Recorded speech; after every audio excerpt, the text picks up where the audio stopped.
ఈ ఉదయకాల సమయంలో ప్రార్థన చేసుకుని నేటి కుటుంబ ప్రార్థనను మనం ప్రారంభించుకుందాం. మోషేబా ప్రార్థన చక్కగా చేయాలి స్వరంతో.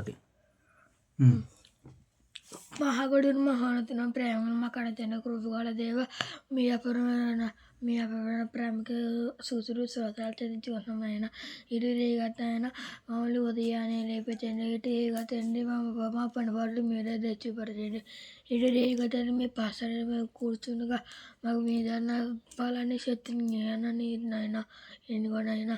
ఇటు రేగతండి మేము మార్కు సువార్త 5వ అధ్యాయం చదువుతున్నాము. మీరే వాటి రోజుల్లోకి వెళ్ళి మేము నేర్చుకునేలా చూడండి ఆయన. కలిసి రోగులతో ముట్టిపడుతుంది యేసుక్రీస్తునాడు వ్యక్తిపరచండి. ఆమేన్. జై తల్లి ప్రార్థన గడిచికానికి అంత రోడ్డు కదండి. ఇటుగా మమ్మల్ని ట్రీగా తీయించుకొని రోడ్డుగా తింది రోడ్డుగా తింది ఇటుగా వేగనామలు లేతని రోడ్డుగా తింది వాకి నేర్చుకున్న తిని వాకి తిని రాజేశ్వరం గ్రూపులు ఉండలా రోడ్డుగా తిండ్రు ఇటుగా తిని వాకి నేర్చుకున్న తిండు సువాత నేర్చుకున్న తిండి ఆ వాంగి తిండి రోజులకి మేము నేర్చుకున్న తిండి ఇంకా ఎవరైతే రోగులు అందరం ముట్టిపోతామని కృష్ణ గారు ఆమేన్. చిన్న ప్రార్థన చేసుకుందాం. మహాగణుడైన మా తండ్రి, మహోన్నతుడైన మా దేవ, పరిశుద్ధుడైన మా తండ్రి, మీ ప్రేమ కలిగిన నామానికి స్తోత్రాలు ప్రభావ. దేవ, గతించిన కాలంలో మీ సహాయ సహకారాలు మాకు అనుగ్రహించి ప్రభావ, ఉదయకాల సమయంలో మీ సన్నిధి భాగ్యాన్ని అనుగ్రహించి మీ సన్నిధి కాంతులు మాపై ప్రకాశింపజేసినందుకు కృతజ్ఞతలు తెలుపుకుంటూ ప్రభావ, అయ్యా ఈ ఉదయకాల సమయంలో మార్కు సువార్త 5వ అధ్యాయం ద్వారా మీరు మాతో మాట్లాడడానికి సిద్ధపడుతుండగా మీ మాటలు వింటూ నేర్చుకుంటూ ప్రభావ, వాటిలో ఉన్నటువంటి విజ్ఞాన సంగతులు తండ్రి మీ కుమారుని ద్వారా ఈ ప్రపంచానికి అందించినటువంటి సువార్తను మేము తెలుసుకుని ప్రభావ, మా వినికిడిలో వాటిని ఫలింపజేసుకుని ఇతరులకు నైనా మీ మాటలు చెప్పే ప్రభావ, సన్మార్గంలో నడిపించగలిగే శక్తిని సామర్థ్యాన్ని మాకు అనుగ్రహించమని, అలాగే ఈ పరిచయను వీక్షిస్తున్నటువంటి బిడ్డలందరికీ ఆయు ఆరోగ్యాలు అనుగ్రహించండి. మీ పట్ల, మీ కుమారుని పట్ల, ఆత్మ పట్లనైనా భయభక్తులు కలిగిన ఆయన మీలో ముందు కొనసాగలిగే జీవితాలు ప్రతి ఒక్కరికి దయచేయమని తండ్రి, ఈ దినమునకు కావలసిన నడిపింపును ఆత్మశక్తిని నీ బిడ్డలమైన మాకు అందరికీ అనుగ్రహించమని, ఈ దినమంతట్లో మిమ్మల్ని చూడగలిగే కనులు మీకు లోబడగలిగే మంచి మనసును మారు మనసును మాకు దయచేయమని మా ప్రభువైన యేసుక్రీస్తు వారి నామములో ఈ ప్రార్థన సమర్పిస్తున్నాం తండ్రి. ఆమేన్. రైట్ నైనా మంచిది. ఒక సమయంలో ఒక పాటను పాడుకుందాం.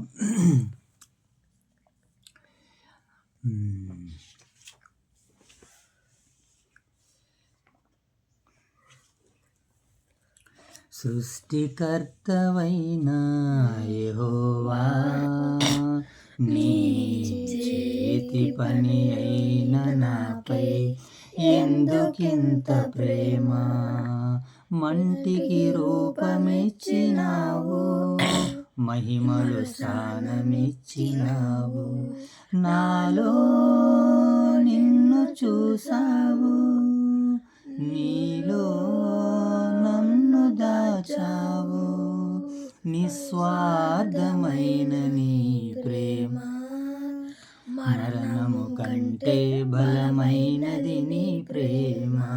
సృష్టికర్తవైన యెహోవా, నీ చేతి పని అయిన నాకే ఎంత ప్రేమ.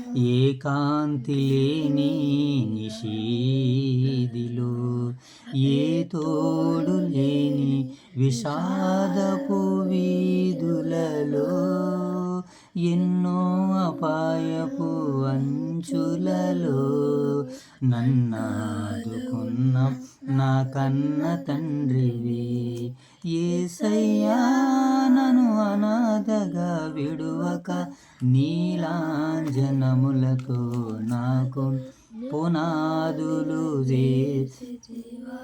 సృష్టికర్తవైన యెహోవా, నీ చేతి పని అయిన నాపై ఎందుకింత ప్రేమ.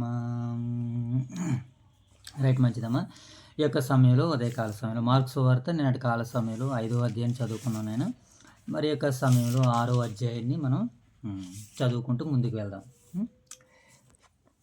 రైట్ నని ఒక సమయంలో వాక్యాన్ని చదువుకుందాం. ఆయన అక్కడ నుండి బయలుదేరి ఆయన అక్కడ నుండి బయలుదేరి స్వదేశమునకు రాగా స్వదేశంలోకి రాగా ఆయన శిష్యులు ఆయనను వెంబడించిరి. విశ్రాంతి దినం వచ్చినప్పుడు విశ్రాంతి దినం వచ్చినప్పుడు ఆయన సమాజ మందిరములో బోధింపనారంభించారు. ఆయన సమాజ మందిరం బోధింపనారంభించి అనేకులు ఆయన బోధ విని అనేకులు ఆయన బోధ విని ఆశ్చర్యపడి ఆశ్చర్యపడి ఈ సంగతులు ఇతనికి ఎక్కడి నుండి వచ్చును, ఎక్కడి నుండి వచ్చి అతనికి ఇయ్యబడిన జ్ఞానం ఎట్టిది, అతనికి ఇవ్వబడిన జ్ఞానం పెట్టింది. ఇతని చేతులు వలన ఇతని చేతుల వలన ఇట్టి అద్భుతములు చేయుచున్నవి. ఇటు అద్భుతం చేస్తున్నవి. ఇదేమి ఇతడు మరియ కుమారుడు కాడా, ఇతడు మరియ కుమారుడు కాదా, యాకోబు యోసేపు యాకోబు యోసేపు యోదా యోదా సీమోను సీమోను అను వారి సహోదరుడుగు వారి సహోదరుడు వడ్లవాడు కాడా, వడ్లవాడు కాదా, ఇతని సోదరి మనలందరూ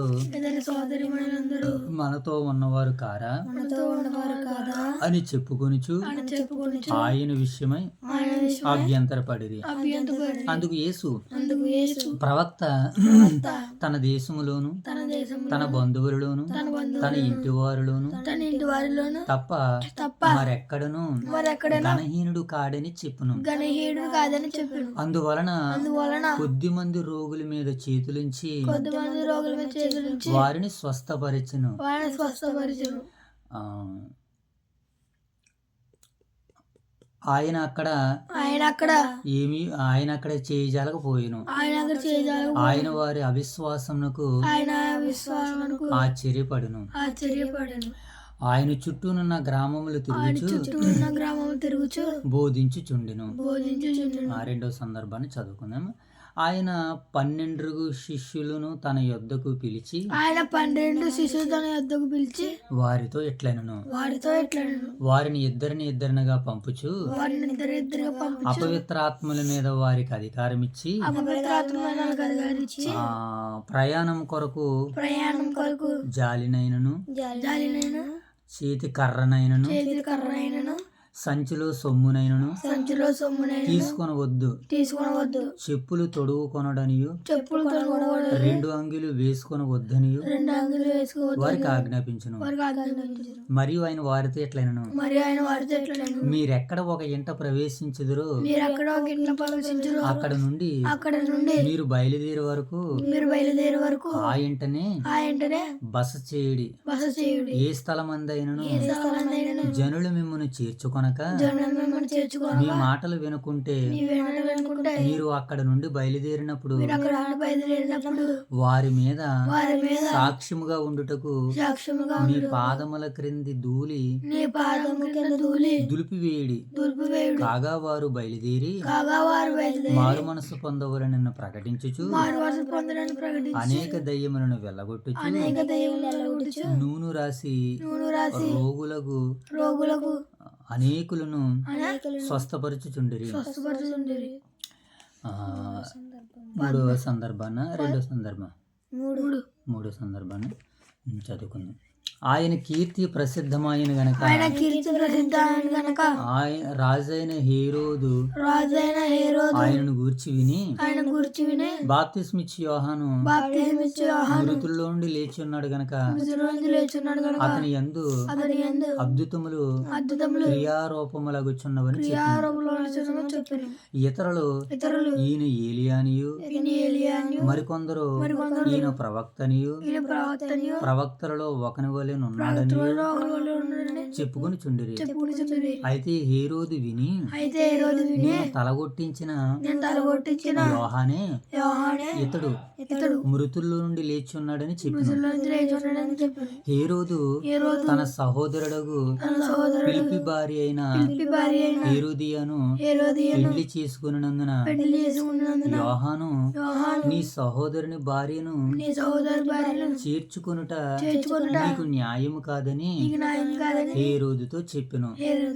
గనక ఇతడు ఆమె నిమిత్తము యోహానును పట్టి తెప్పించి చెరసాలలో బంధించి ఉండెను. హేరోదియా అతని మీద పగబట్టి అతని చంపగోరెను గాని ఆమె చేత కాకపోయెను. ఎందుకనగా ఎందుకనగా యోహాను నీతిమంతుడును యోహాను నీతిమంతుడును పరిశుద్ధుడునగు పరిశుద్ధునగు మనుషుడని మనుషుడని గీతలు అలా చూడాలి. హేరోదు ఎరిగి హేరోదు ఎరిగి అతనికి భయపడి అతనికి భయపడి అతను కాపాడుచూ వచ్చెను. అతని కాపాడుతూ వచ్చాను. మరియు అతని మాటలు వినినప్పుడు మరియు అతను మాట్లాడినప్పుడు ఏమి చేయవలనో ఏమి చేయవలెను తోచకపోయినను తోచకపోయిన సంతోషంతో వినుచుండెను. సంతోషంతో విలుచుండెను. అయితే తగిన దినం ఒకటి వచ్చింది. అయితే తగిన దినమాను వచ్చును. ఎట్లనగా ఎట్లనగా హేరోదు ఏ రోజు తన జనన దినోత్సవం ముందు తన జన్మదినం తన ప్రధానులకును తన ప్రధాన సహస్రాధిపతులకును సహస్రాధిపతులకు గలిలయ దేశ ప్రముఖులకును కలియుగములకును విందు చేయించును. విందు చేయించును. అప్పుడు హేరోదియ కుమార్తె లోపలికి వచ్చి అప్పుడు హేరోదు కుమార్తె లోపలికి వచ్చి నాట్యమాడి నాట్యమాడి హేరోదును హేరోదు అతనితో కూడా పంక్తిని కూర్చున్న వారిని అతను కూడా పంపిండి కూర్చున్న వాడిని సంతోషపరచను గనక సంతోషపడను గనక రాజు రాజు నీకు ఇష్టమైనది ఏదైనా నీకు ఇష్టమైనది ఏదైనా నన్ను అడుగుము, నన్ను అడుగు, నేను నీకు ఇచ్చేదనని నీకు ఇచ్చేదని ఆ చిన్నదానితో చెప్పు. చిన్నదాన్ని చెప్పాను. మరియు నీవు నా రాజ్యములో సగం మట్టుకు ఏమి అడిగినను ఏమడిగిన నీకు ఇచ్చేదను. నీకు ఇచ్చే అతడు ఆమెతో ఒట్టు పెట్టుకొనును. ఒట్టు పెట్టు గనుక ఆమె వెళ్ళి గనుక ఆమె నేనేమి అడిగేదనని నేనేమి తన అడిగిన తల్లిని అడగగా తన తల్లిని అనగా ఆమె ఆమె బాప్తిస్మిచ్చి యోహాను తలను అడగమను. బాప్తిసమిచ్చి యోహాను తలను అడగమని వెంటనే ఆమె త్వరగా వెంటనే ఆమె త్వరగా రాజునొద్దకు వచ్చి రాజునద్దకు వచ్చి బాప్తిస్మిచ్చు బాప్తిసమిచ్చి యోహాను తల యోహాను తల పల్లెములో పెట్టి పల్లెములో పెట్టి ఇప్పుడే నాకు ఇప్పింపు గోరుచున్నానని చెప్పింది. ఇప్పుడే నాకు విప్పు కూర్చున్నాను చెప్పాను. రాజు బహుగా దుఃఖపడిను గాని రాజు బహుగా దుఃఖపడిన తాను పెట్టుకొనిన ఒట్టు నిమిత్తమును తాను పెట్టుకున్న ఒట్టు నిమిత్తం తనతో కూర్చుండన్న వారి నిమిత్తమును తనతో కూర్చున్న వారిని ఆమెకు ఈయను ఆమెకి ఈయన అను నొల్లకపోయిను. ఆయన నల్లకపోయి వెంటనే రాజు వెంటనే రాజు అతని అతని తల తెమ్మని తలదమ్మని ఆజ్ఞాపించి ఒక బంట్రోతును పంపెను. ఒక బంట రోజులు వారు వెళ్ళి చెరసాలలో చెరసాల అతని తలగొట్టి తన తల కొట్టి పల్లెములో అతని తల పెట్టి తెచ్చి పల్లెములో తన తల పెట్టి తెచ్చి ఆ చిన్నదానికి ఇచ్చెను. ఆ చిన్నదానికి ఆ చిన్నది తన తల్లికి ఇచ్చెను. ఆ చిన్నది తన తల్లి యోహాను శిష్యులు ఈ సంగతి విని యోహాను శిశువుల సంగతి విని వచ్చి వచ్చి శవమును ఎత్తుకుని పోయి శవముని ఎత్తుకుని పోయి సమాధిలో ఉంచిరి. సమాధిలో ఉంచి 4 సందర్భం వెరీ గుడ్ ఏమో ఎన్నో సందర్భం 4వ సందర్భం 30 వచ్చు 30 వచ్చిన వెరీ గుడ్.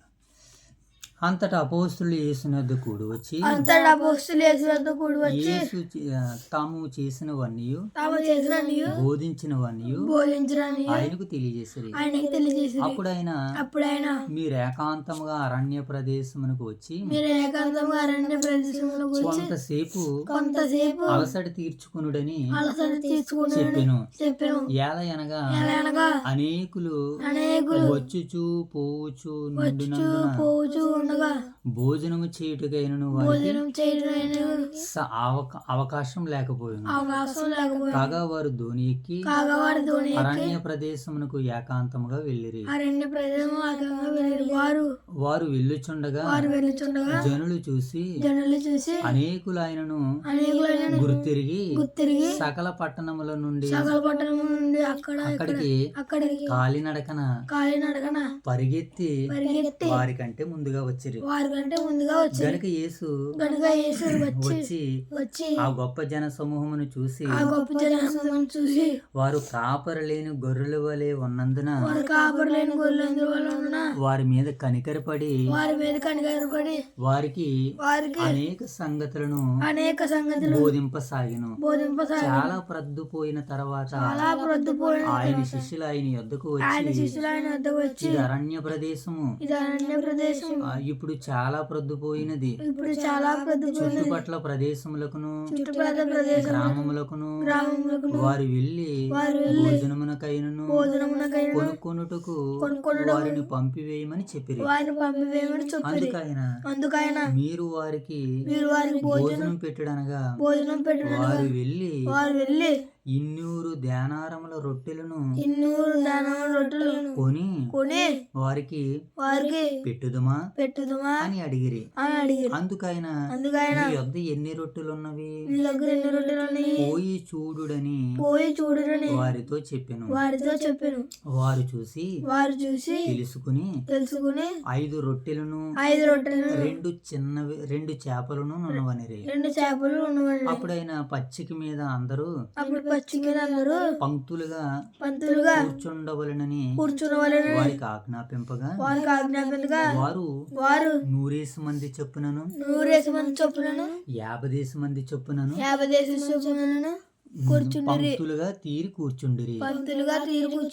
అంతటా ఆయన ఆ 5 రొట్టెలను 2 చేపలను పట్టుకుని ఆకాశం వైపు కన్నులెత్తి ఆశీర్వదించి ఆ రొట్టెలను విరిచి వారికి వడ్డించుటకు తన శిష్యులకి ఇచ్చి ఆ 2 చేపలను అందరికి పంచిపెట్టును. వారందరూ తిని తృప్తి పొందిన తర్వాత మిగిలిన చేపలను రొట్టె ముక్కలను 12 గంపళ్ళు ఎత్తిరి. ఆ రొట్టెలు తినిన వారు 5,000 మంది పురుషులు. ఆయన జనసమూహమును పంపివేయనంతలో ధోని ఎక్కి అద్దరనున్న బెత్సాయిదాకు ముందుగా వెళ్ళడని ఆయన తన శిష్యులను వెంటనే బలవంతం చేసెను. ఆయన వారిని వీడుగొలిపి ప్రార్థన చేయుటకు కొండకు వెళ్ళెను. సాయంకాలం అయినప్పుడు ఆ ధోని సముద్రము మధ్యను వారికి గాలి ఎదురైనందున ధోని నడిపించుటలో వారు మిక్కిలి కష్టపడుచుండగా ఆయన చూసి రాత్రి ఇంచుమించు 4వ జామున సముద్రము మీద నడుచుచు వారి యొద్దకు వచ్చి వారిని దాటుకుని పోవాలని ఉండెను. ఆయన సముద్రం మీద నడుచుచుండుట వారు చూసి భూతమని తలంచి కేకలు వేసిరి. అందరూ ఆయనను చూసి తొందరపడగా వెంటనే ఆయన వారిని పలకరించి ధైర్యం తెచ్చుకొనుడి, నేనే భయపడకూడని చెప్పి తర్వాత ఆయన ధోని ఎక్కి వారి యొద్దకు వచ్చినప్పుడు గాలి అణిగెను. అందుకు వారు తమలో తాము మిక్కిలి విభ్రాంతి నొంది ఆయనను వారి హృదయము కఠినమైన గనక వారు రొట్టెలను గూర్చిన సంగతి గ్రహింపలేదు. చివరి సందర్భం 53వ వచనం. వారు అవతలకి వెళ్ళి గిన్నెస్ రేతు దగ్గర ఒడ్డుకు వచ్చి ధరిని నిలిచిరి. వారి ధోని దిగగానే జనులు ఆయనను గుర్తుపట్టి ఆ ప్రదేశం అంతటను పరిగెత్తుకుని పోయి ఆయన ఉన్నాడని వినిన చోటునకు రోగులను మంచముల మీద మోసుకుని వచ్చుటకు మొదలు పెట్టిరి. గ్రామముల్లోను పట్టణముల్లోను పల్లెటూళ్ళలోను ఆయన ఎక్కడ ప్రవేశించును అక్కడి జనులు రోగులను సంత వీధులలో ఉంచి వారిని ఆయన వస్త్రపు చెంగును ముట్టనిమ్మని ఆయన వేడుకొని ఆయనను ముట్టిన వారందరూ స్వస్థపరచబడిరి. దేవుడి యొక్క పరిశుద్ధ వాక్యం నేడు మన వినికిడిలో ఫలింపజేయను గాక. రైట్, మంచిది ప్రియులారా. ఈరోజు మరి మార్కు సువార్త 5వ అధ్యాయంలో 6వ అధ్యాయంలో మరి సుమారుగా చాలా వచనాలు మనకి 56 వచనాలు ఉన్నాయి ప్రియులారా. ఈ 56 వచనాలని ఒక 5 సందర్భాలుగా మనకి ఇక్కడ కనబడుతుంది. మొదటి సందర్భాన్ని మనం చూడగలిగితే యేసుక్రీస్తుల వారి యొక్క కుటుంబము, యేసుక్రీస్తుల వారు ఎవరో, ఆయన కుటుంబ సభ్యులు ఎవరో మొదటి భాగంలో మనకు కనబడుతుంది. అక్కడ ఉన్నటువంటి వాళ్ళందరూ కూడా ఈయన ఎలాంటి కార్యాలు ఎలా చేయగలుగుతున్నాడు అని యేసుక్రీస్తుల వారి విషయం అభ్యంతరపడ్డారు. అక్కడ ఉన్నటువంటి ప్రజలందరూ కూడా ఈయన వడ్లవాని కుమారుడే కదా, యోసేపు మరియమ్మల కుమారుడే కదా, ఇతని యోధా సీమోను అనేవారు ఇతని అన్నదమ్ములు అక్క చెల్లెండ్రులు కూడా మన దగ్గరే ఉన్నారు కదా, అయితే మరి ఈయన ఎలాంటి కార్యాలు ఎలా చేస్తున్నాడని అక్కడ ఉన్నటువంటి వాళ్ళందరూ కూడా ఆయన విషయమే అభ్యంతరపడ్డారనమాట. అందుకనే ఆయన తన స్వగ్రామంలో అనేక కార్యాలు చేయలేదు. ఎందుకనంటే వారికి విశ్వాసం లేదు. ఇది మొదటి సందర్భం. ఇక తర్వాత రెండో సందర్భంలో ప్రభువైన యేసుక్రీస్తుల వారు 12 మందిని పిలిచి ఆ 12 మందిని సువార్తకు పంపుతున్నాడనమాట. మరి ఆయన వెళ్ళిన తర్వాత వీళ్ళు ఎలా చేస్తారో తెలియదు కనుక ముందుగానే ప్రాక్టీస్ చేస్తూ ఆ 12 మందిని పిలిపించి అపవిత్రాత్మను వెళ్ళగొట్టి వారికి నూనె రాసి రోగులను స్వస్థపరిచి అనేకులను మరి దేవుని రాజ్యంలోనికి నడిపించట్లో మరి శిష్యులందరినీ సమాజంలోనికి పంపించినట్లుగా రెండో సందర్భం మనకి సెలవిస్తుంది.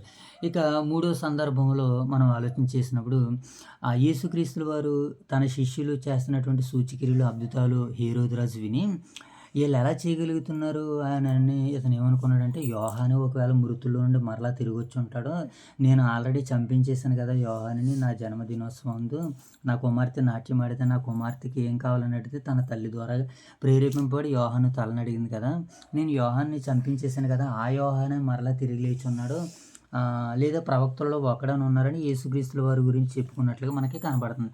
ఆ సందర్భంలోనే ఈ మూడో సందర్భంలోనే యోహాను గారిని చంపేసినటువంటి సందర్భం మనకు కనబడుతుంది. యోహాను గారి చెరసాలలో చనిపోయినటువంటి తర్వాత ఆయన శిష్యులు వెళ్ళి శవముని ఎత్తుకుని పోయి దాన్ని ఏం చేశారు, భద్రపరిచారు అనమాట.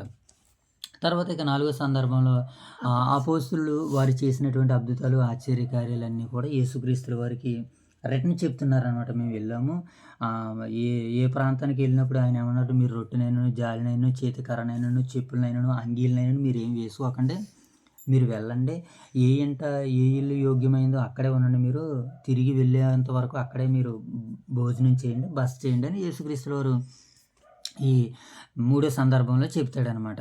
అలా చెప్పినప్పుడు వాళ్ళందరూ కూడా వెళ్ళి చక్కగా మరి దేవుని రాజ్య సువార్తను ప్రకటించినట్లుగా తిరిగి వచ్చి యేసుక్రీస్తుల వారికి చెబుతున్న సందర్భాలు మనకు కనబడతాయి.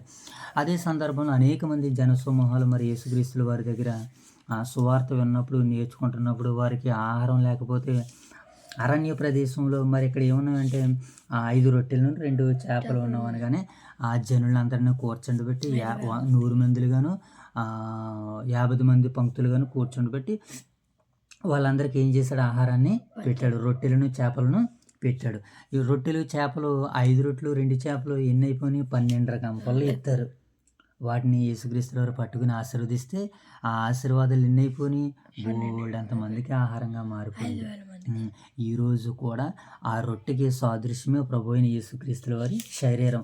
ఈరోజు ప్రపంచవ్యాప్తంగా, వరల్డ్ వ్యాప్తంగా, విశ్వవ్యాప్తంగా ఇప్పుడు ఆయన శరీరం అనేటువంటి రొట్టెని అందరూ విరుస్తున్నారు, అందరూ భుజిస్తున్నారు, తమ పాపాలని అపరాధాలను కడుక్కుని నూతనంగా ప్రతి వారం పరిశుద్ధపరచబడుతున్నారు, పరలోక రాజ్యానికి వారసులు అవుతున్నారని ఈ సందర్భం మనకి సెలవిస్తుంది. ఇలా ఈ చివరి సందర్భంలో పాపం మరలా వీళ్ళు ఎంతమందికి వాక్యాన్ని బోధించిన తర్వాత ఆహారం పెట్టిన తర్వాత మరలా ఆయన వెంటనే వేరొక ప్రాంతానికి వెళ్ళిపోవాలని ఆయన ఏం చేశాడు, శిష్యుల్ని పంపించేస్తున్నాడు. మీరు ఏమన్నా మరొక ప్రాంతానికి వెళ్ళాలన్నాడు, ఎక్కడ ఖాళీ లేదు ప్రియులారా, ఎవరికి శిష్యులకి ఎక్కడ ఖాళీ లేదు. అంత గొప్పగా అంత చక్కగా సువార్తలో వాడబడ్డారు వాళ్ళందరూ కూడా. వాళ్ళకి ఎప్పుడైతే ఖాళీ లేదో పాపం రాత్రి వేళ దూనులు వెళ్తున్నారంటే ఎక్కడ, సముద్రం మధ్యలో. సముద్రానికి ఎక్కడైనా కనబడుతుందా, సముద్రంలో మనం అలా వెళ్ళగానే ఇక ఏ పక్క వెళ్ళాలో ఆ పక్క వెళ్ళాలి, ఈ పక్క వెళ్ళాలో తెలియదు. కానీ అలాంటిది రాత్రి సమయంలో వారు ప్రయాణం చేశారంటే నిజంగా వాళ్ళు ఎంత గొప్పవారు అని అనిపిస్తుంది అనమాట. వారు ప్రాణాలకు తెగించి ప్రభు పరిచర్యలో ముందుకు వెళ్ళారు. నిజంగా అలాంటి వారు ఈరోజు వారు చేసినటువంటి పరిచర్య మనం చదువుతున్న మనం కూడా ఈ మాటలు విని వారు ఎంత బలంగా అయితే దేవుని రాజ్యం కొరకు ప్రయాసపడ్డారో మనము కూడా అంతే బలంగా మనం కూడా ఏం చేయాలని దేవుని రాజ్యం ప్రయాసపడాలి. ఇతరులకి ఈ మాటలు చెప్పడానికి నువ్వు దివారాత్రులు ఈ వాక్యాన్ని ధ్యానించాలి, నేర్చుకోవాలి. ఆయన అద్భుతాలు ఆశ్చర్య కార్యాలు చేస్తున్నప్పుడు శిష్యులందరూ ఎలా ఉన్నారు, ఎలా మాట విన్నారు, ఈ సందర్భాలన్నీ చదువుతుంటే మనకి చాలా ఆనందం ఆశ్చర్యము కలుగుతుంది. కనుక మరి దేవుడి యొక్క పరిశుద్ధ వాక్యాన్ని 6వ అధ్యాయం మార్కు సువార్తని మన వినికిడిలో ఫలింపజేయాలని దేవత దేవుని వేడుకుంటూ మరి ప్రార్థన చేసుకుందామా. చెప్పబడిన వాక్య నిమిత్తము అలాగే మన సంఘ బిడ్డలందరి కొరకు, ఓదురు వైఎస్ఆర్ నగర్ క్రీస్తు ప్రభుల వారి సంఘాల కొరకు, సంఘంలో ఉన్నటువంటి దైవ సేవకులు అలాగే విశ్వాసులు, పెద్దలు, పురుషులు క్రీస్తు సైనికులు సైనికురాండ్రు అందరి కొరకు చిన్న ప్రార్థన మోషే బాబు.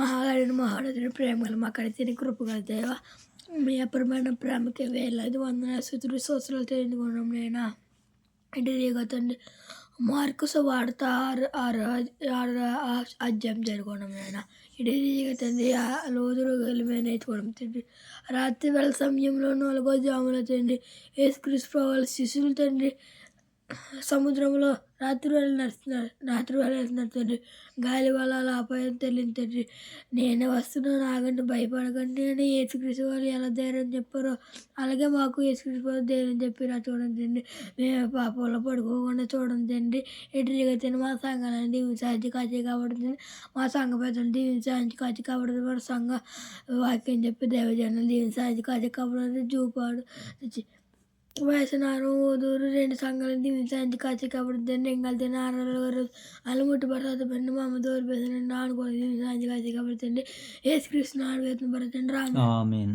జయగడి ప్రార్థన. ప్రార్థన గడిచిన మమ్మల్ని ట్రీగా తీయించుకుని రోటరీగా తిని మమ్మల్ని ట్రీగా తీయించుకుని రోటరీగా తండ్రి నిన్ను కాస్త మీరు ఎక్కడికంటే ఖర్చుకంటే రోటరీగా తండ్రి ఈ రోటరీగా తండ్రి బాగా మాకు నేర్చుకున్న తండ్రి బాగా తండ్రి ఆదేశం కృపణలు చేసిన కానీ రోటరీగా తండ్రి ఈ ట్రీగా తండ్రి వాకి నేర్చుకున్న తండ్రి మాకు తండ్రి లోతులకి నేర్చుకుని చేసిన కానీ రోటరీగా తండ్రి ఆ భక్తి బ్రతపాపం రాసులా తండ్రి తండ్రి మా సత్యం దీవించాను తండ్రి మా సంఘ పద్ధతులు దీవించాను తండ్రి మా అందరినీ దీవించాను తండ్రి వయసు నాగులు కూడా అందరినీ దీవించాను తండ్రి ఇంకా తండ్రి రోజులు అందరూ ముట్టేసుకొని వేసుకుంటున్నాం తండ్రి ఆమేన్. చివరిగా ప్రార్థన. మహాగణుడు మా తండ్రి మహోన్నతుడు మా దేవ పరిశుద్ధుడు మా తండ్రి మీ ప్రేమ కలిగిన నామానికే స్తోత్రాలు ప్రభు. ఉదయకాల సమయంలో మార్కు సువార్త 6వ అధ్యాయం ద్వారా మీరు మాతో మాట్లాడారు తండ్రి. మీ కుమారులు చేసిన సూచక్రియలు అద్భుతాలు ఆశ్చర్యకార్యాలు చూస్తుంటేనే ప్రభు ఇవి ఎవరూ చేయలేనటువంటి గొప్ప కార్యాలు తండ్రి. అనేక మంది రోగగ్రస్తులు అనేక మంది బలహీనులు రోగులు తండ్రి ఆ రోజు నాయన స్వస్థపరచబడ్డారు తండ్రి. అనేకులకు ఆహారాన్ని నాయన రొట్టెలలో చేపల రూపంలో ఆహారాన్ని ఇచ్చారు ప్రభు. అలాగే తండ్రి ఈరోజు ఆయన శరీరమైనటువంటి రొట్టెను మీరు మాకు అనుగ్రహించారు తండ్రి. మా పాపాలు మా అపరాధాలు కడగబడుతున్న ఆ రోజు అనేకులు రోగులు వ్యాధిగ్రస్తులు ఆయన వస్త్రపు చెంగును ముట్టిన వారందరూ ఎలాగైతే ఆశీర్వదింపబడ్డారో ప్రభు వారి పాపాల నుంచి పరిశుద్ధులకు ఎలాగైతే చేయబడ్డారో నేడు మేమును కూడా ఈ పాపం నుంచి ఈ అపవిత్రత నుంచి బయటపడి తండ్రి మిమ్మల్ని ఉన్నతంగా మహింపరచుకునే భాగ్యాన్ని తెచ్చండి దేవా. ఇదిగో తండ్రి విన్న వాక్యము చదవబడిన వాక్యం మా కుటుంబంలో మీరు దీనిని 30 60 100 ఆశీర్వదించండి. ఈ పరిచర్ని దీవించండి తండ్రి. అలాగే పరిచర్ని వీక్షిస్తున్నటువంటి తల్లిను చెల్లెలు ఇరువురు నా యొక్క సహకారాన్ని దీవించండి ఆశీర్వదించండి. అలాగే మా యొక్క ఓదూరు వైఎస్ఆర్ నగర్లో ఉన్నటువంటి క్రీస్తు ప్రభు సంఘ బిడ్డలందరినీ జ్ఞాపకం చేసుకున్నాం ప్రభు. దైవ సేవకులు రాజుగారి కుటుంబాన్ని దీవించండి ఆశీర్వదించండి. అలాగే వారికి సహకారులు ఉన్నటువంటి పెద్దల కుటుంబాలని పురుషుల కుటుంబాలని అలాగే యవనస్తుల కుటుంబాలని క్రీస్తు సైనికురాండ్ల కుటుంబాలని దీవించి ఆశీర్వదించండి. బాలురు మొదలుకొని వృద్ధుల వరకు మా సంఘంలో ఉన్నటువంటి బిడ్డలందరూ మీ సత్య మార్గంలో సన్మార్గంలో నడుస్తున్నారు ప్రభా. ఇక ముందు కూడా అనుభవంతో జ్ఞానంతో ముందుకు నడిపించండి. అలాగే వైఎస్ఆర్ నగరంలో ఉన్నటువంటి స్థానిక సంఘ దైవ సేవకులను బట్టి వారికి సహకరిస్తున్నటువంటి యవన బృందాన్ని బట్టి అలాగే పెద్దలను బట్టి పరిచారకులను బట్టి మీకు వందనాలు ప్రభా. నానాటిగా ఆ సంఘం అభివృద్ధి పడుతుంది ఆశీర్వదింపబడుతుంది తండ్రి. ఇంకనూ రాగడి దినాల్లో అనేకులు ప్రేరేపింపబడి రక్షింపబడి సత్యాన్ని తెలుసుకున్న ప్రభా క్రీస్తు సంఘం మీద ప్రతి ఒక్కరూ కట్టబడడానికి పరలోకం చేరుకోవడానికి మీ సహాయాలు తెచ్చామని తండ్రి ఇంతవరకు జరిగినటువంటి పరిచర్ని జ్ఞాపకం చేసుకుంటూ తండ్రి మరి ఈ దినమును కావాల్సిన నడిపింపును ఆత్మశక్తిని దయచేయమని తండ్రి ఈరోజు మీరు చేసిన ఈ దిన సహాయం బట్టి తిరిగి రాత్రి సాయంత్రకాల సమయంలో మిమ్మల్ని స్తుతించి మహింపరుచుకునే చక్కటి భాగ్యాన్ని తరుణాన్ని మీరు మాకు అనుగ్రహించమని ఈ ప్రార్థన అంతటినే నా ప్రభువుని మీ ప్రియకుమారుడు మా రక్షకుడని మా ప్రభుని యేసుక్రీస్తు నామములో ఈ ప్రార్థన మీకు సమర్పిస్తున్నాం తండ్రి. ఓకేనా? God bless you.